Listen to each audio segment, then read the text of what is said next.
इसलिए कि उनको पता है कि कानून ऐसा है डॉक्टर भीमराव अम्बेडकर का बनाया हुआ कि जेल की सलाखों के पीछे ले जाएगा। तो इस वजह से डरते हैं, क्योंकि बाबा साहब ने कहा था बहुत मुश्किलों से मैं ये कारवा यहाँ तक लाया हूँ, एक काम करना, अगर इसे आगे न ले जाओ तो कम से कम पीछे न ले जाना।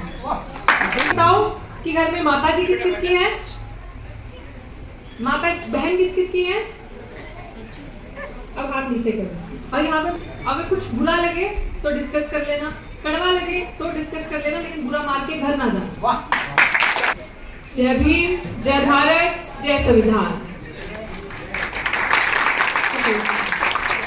पहले तो बहुत बहुत शुक्रिया मानव सेवा सहयोग संगठन का, दिनेश जी आपका, और मेरे साथ जो मैंने नाम पढ़ा था रतनलाल जी आपका और गौतम जी आपका, आप सबका बहुत बहुत शुक्रिया। और शायद मैं नाम नहीं जानती हूँ, शायद पहली बार ही आपसे रूबरू हो रही हूँ यहाँ पे, सबका बहुत बहुत बहुत शुक्रिया यहाँ पे आने के लिए।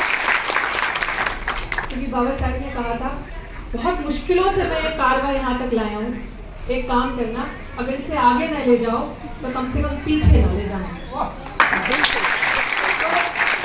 जितने भी हम यहाँ पे आज बैठे हैं, शायद मैं जानी जाती हूँ एक आवाज़ इस तरीके से कि जो सच बोलती है, सच के साथ साथ बड़ी मुखर होकर जो सीधी बात होती है वो करती हूँ।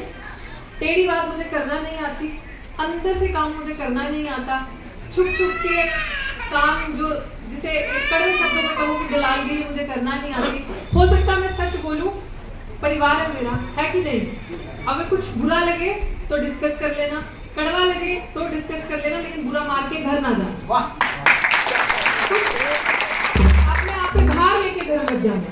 तो सबसे पहले तो एक महिला होने के नाते, क्योंकि बाबा साहिब ने कहा था, इंग्लिश में हिंदी में भी बताऊंगी क्योंकि बहुत सारा समाज मेरा यहाँ पे ऐसा होगा जो अंग्रेजी अच्छे से नहीं समझता होगा। मैं दिल्ली यूनिवर्सिटी के प्रोफेसर, वो अपनी कहानी बाद में बताऊंगी। बाबा साहब ने कहा था, I measure the progress of a community by the degree of progress which women have achieved. मैं एक समाज की तरक्की तभी समझूंगा जब उस समाज की महिला ने कितनी तरक्की की होगी और कितनी आगे है, तब मैं कहूँगा, मानूंगा कि उस समाज ने वाकई में तरक्की करी है। तो मेरे भाई बहनों, मुझे प्लीज हाथ खड़ा करके बताओ यहाँ पे शादीशुदा कौन कौन है? नहीं भाई भाई, सिर्फ भाई, बहने नहीं, भाई बहने नहीं चलते। अब मुझे ये बताओ कि घर में माता जी किस किस की है, माता बहन किस किस की है? अब हाथ नीचे करें और यहाँ पे लेडीज हाथ खड़ा करें, औरतें हाथ खड़ा करें, महिलाएं, गर्ल्स भी कर सकती है। अब इस चीज का मतलब सिर्फ इतना है, मुझे लगता है आधा तो आप समझ गए होंगे, है ना? आप यहाँ से समझ जाओ कि एक दिन आज Sunday, if I am not wrong, today is Sunday, तो मेरी माता जी भी आ सकती थी, मेरी बीवी भी आ सकती थी, मेरी बहन भी आ सकती थी और मेरी बच्ची भी आ सकती थी। तो फिर मुझे लगता है कि कम आंखों की रोशनी वाला भी समझ जाएगा इस पंडाल में, इस जगह में कितने पुरुष हैं और कितनी महिलाएं हैं। जवाब आपको मिल जाए कि हम आज भी कहाँ हैं, क्यों हमारे साथ धक्का हो रहा है, क्यों हम पीछे हैं, क्यों हम अभी भी उस स्टेप पे आगे नहीं हैं, जिसे रूढ़िवादी विचारधारा कहा जाता है, जिसे पितृसत्ता कहा जाता है, जिसे किसी के कर्मकांड का जो बोझ है वो हम अपने सिर पे आज भी डोले। आज भी बाबा साहब ने क्यों कहा था उस टाइम पे, याद है क्या कहा था? कड़वी बात करूंगी, कहा था कि हमारी महिलाएं क्यों आज भी हमारे साथ बाहर नहीं निकलती। उस टाइम पे बाबा साहब को इतनी दर्द होती थी, डॉक्टर बाबा साहब भीमराव अम्बेडकर, कि वो देखते थे उनके सूट बूट पहनने से लोग जलते थे। लोगों को लगता था कि गांधी जी तो बाहर जाते हैं तो वो बिना कपड़ों के उसमें लुंगी पहन के जाते हैं और वो दिखाते हैं कि मैं बड़ा साधारण इंसान हूँ, ये बड़ा सूट बूट पहन के जाता हूँ। उन्होंने क्या रिप्लाई किया था? उनका जवाब ये था कि मैं इसलिए जाता हूँ कि मेरा समाज जिसके शरीर पे सदियों से कपड़ा नहीं है, तन पे सदियों से कपड़ा नहीं है, ना ही उन्हें पहनने की इजाजत है, उनमें मैं एक मैसेज लेके जाता हूँ कि तुम भी अच्छा सूट बूट कोई कमी थी? आजाद भारत के पहले लॉ मिनिस्टर, कोई कमी थी? बाहर से पढ़ के आए तो बाहर पढ़ने जा सकते थे। पे बैक टू सोसाइटी क्यों कहा, क्यों करा, क्यों वापस आए? अच्छा ऐशो आराम की जिंदगी जी सकते थे, अपनी बीवी अपने बच्चों को लेकर बाहर जा सकते थे, लेकिन नहीं, सबसे ज्यादा काम अगर उस इंसान ने किया है तो वो सबसे ज्यादा काम किया है महिलाओं की स्थिति उभारने के लिए, कि हमारी महिलाओं को सम्मान दे, हमारी महिलाओं को साथ लेके जाए। महिला ही क्यों घर का काम करेगी सारा, ठीक है, वो अंडरस्टैंडिंग है कि अगर आपका पति कमा रहा है, आप कमा नहीं रही, आप घर संभाल लीजिए, बच्चा संभाल लीजिए, बच्चा पैदा करना है, देख रेख करनी है, बुजुर्गों की देख रेख करनी है, बट वो दोनों काम कर सकते हैं। अगर महिला कमजोर रहेगी, पीछे रहेगी, आपके साथ आगे नहीं आएगी, अच्छे विचार साझा नहीं करेगी, मुझ जैसी लड़कियों को नहीं सुनेगी, तो वो कभी भी आगे नहीं आएगी। वो ब्राह्मण मनुवादी जो विचारधारा है उसका कर्मकांड ढोती रहेगी। मैं नहीं कहती सब ब्राह्मण बुरे, मैं नहीं कहती, लेकिन जो विचारधारा है मनुवादी, जो मनु के दिमाग से चलती है, वो बुरी है। क्योंकि एक ही धर्म, एक ही सोच इस तरीके की रही है जिसने मनुष्य और मनुष्य में फर्क दिखाया, पता है ना आपको। तो आप मुझे बताएं, अभी भी आप में से बहुत सारी ऐसी महिलाएं होंगी, दोबारा कड़वी बात, जो करवा चौथ का व्रत रखती होंगी, जो कर्मकांड करती होंगी। हम कर्मकांड की तरफ बढ़ते जाएंगे तो हम तरक्की नहीं कर सकते, क्योंकि एक पुरुष तो पढ़ रहा है, ठीक है, थोड़ा सा ध्यान आज मेरा महिलाओं पे रहेगा, बुरा नहीं मानिएगा। पुरुष का पढ़ना, बच्चे का पढ़ना, लड़के का पढ़ना ठीक है, लेकिन बाबा साहब हमेशा जोर देते थे कि अगर एक महिला पढ़ेगी, एक लड़की पढ़ेगी, तो वो खुद तो पढ़ेगी, पूरी नस्लों को, आने वाले जिस परिवार में जाएगी उनको शिक्षित करेगी, उसके बाद अपनी आने वाली जितनी पीढ़ियां, जितनी नस्लें होंगी उन्हें शिक्षित करेगी और अंधविश्वास में से बाहर निकालेगी।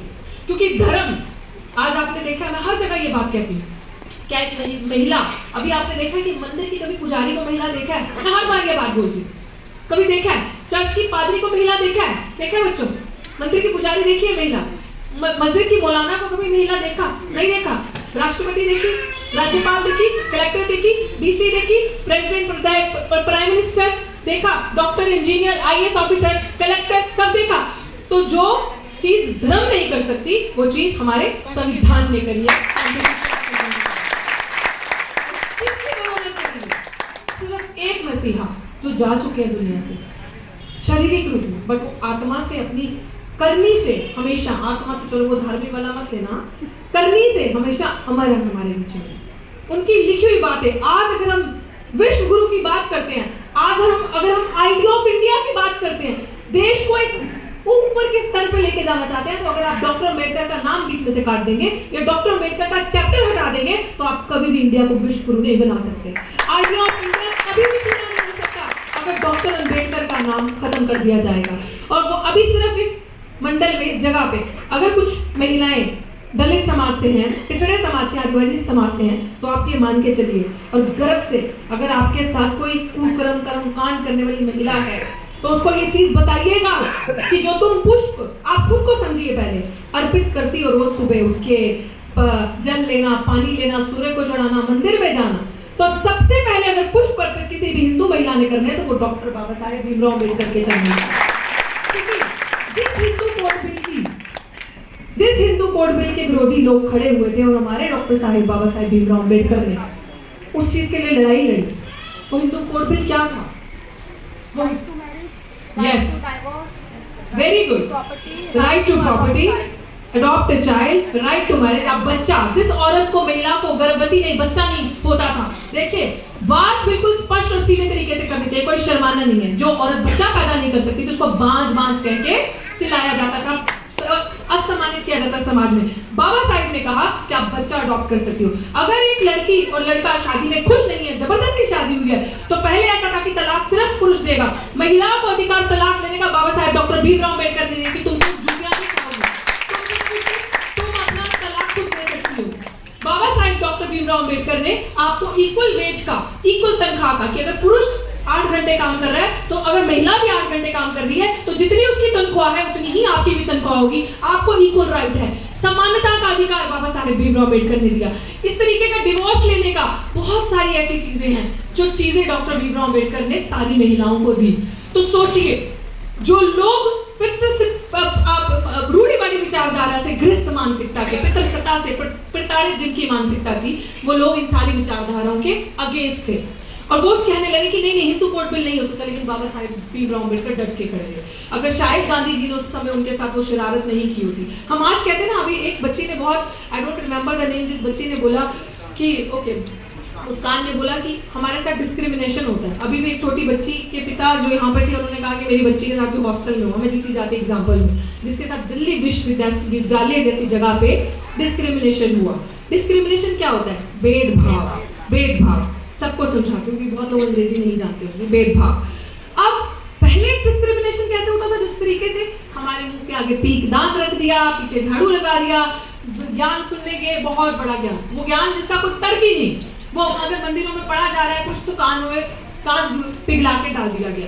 आप ये सोचिए कि उस टाइम का इस तरीके का भेदभाव किया जाता था, जो कि डॉक्टर बाबा साहब भीमराव अम्बेडकर ने सहा, अपने शरीर पे, अपनी चीजों पे, अपना आसपास में देखा कि उनको स्कूल में पढ़ने नहीं जाने दिया जाता था। उनके साथ इस तरीके की क्रूरताएं की उस टाइम के समाज में, क्योंकि उस टाइम पे संविधान नहीं था। ये मैं आजादी से पहले की बात बता रही हूँ, ये मैं उस टाइम की बात बता रही हूँ कि जब समाज में ब्राह्मणोवादी जो विचारधारा है वो बहुत हावी थी।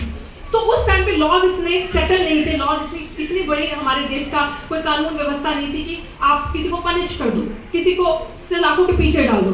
तो जब बाबा साहेब डॉक्टर भीमराव अम्बेडकर ने ये लड़ाइयां लड़ी, तो एक चीज आई हमारे पास, क्या? SC/ST act. ये चीज सुनिएगा ध्यान से, जिसको खत्म करने के लिए पूरी साजिश की थी भारतीय सरकार ने 2018 में, जिसकी हमने लड़ाई लड़ी थी, और घुटने टिकवा दिए हमने इनको, और वो एक्ट ऑर्डिनेंस जो लाया था खत्म करने के लिए, रातों रात वापिस हो गया। जीती है 2018 में। तो आप सोचिए क्यों खत्म करना था? वो अगर खत्म हो जाता तो आज जो ये लोग डरते हैं मनुवादी विचारधारा से ग्रस्त लोग, जो लोग डरते हैं कि अगर आपको सड़क पे खड़े होकर मार नहीं सकते, कुछ कह नहीं सकते, इसलिए नहीं कि वो सम्मान करते हैं आपका, इसलिए कि उनको पता है कि कानून ऐसा है डॉक्टर भीमराव अम्बेडकर का बनाया हुआ कि जेल की सलाखों के पीछे ले जाएगा। तो इस वजह से डरते हैं। तो आप सोचिए कि एक डिस्क्रिमिनेशन वो था और एक भेदभाव आज होता है। वो भेदभाव आपको सामने से नहीं दिखेगा, वो भेदभाव आपको आंखों से दिखेगा। वो लोग आपको आंखों से मारेंगे, वो लोग सामने से नहीं करेंगे, वो हर एक रणनीति राजनीति इस तरीके से करेंगे कि अंदर से सब कुछ खत्म करेंगे, अंदर से आपको काटेंगे, सिस्टम में आपको नहीं आने दिया जाएगा। कैसे? है किसी के पास जवाब? भाषण नहीं है, इंटरेक्टिव करो। किसी के पास जवाब है? आज कैसे करते हैं भेदभाव? कैसे करते हैं भेदभाव? ऐसे किया जाएगा कि आपके बच्चों के, आपकी नस्लों के, अगर आप बोलेंगे नहीं ना, आवाज नहीं उठाएंगे तो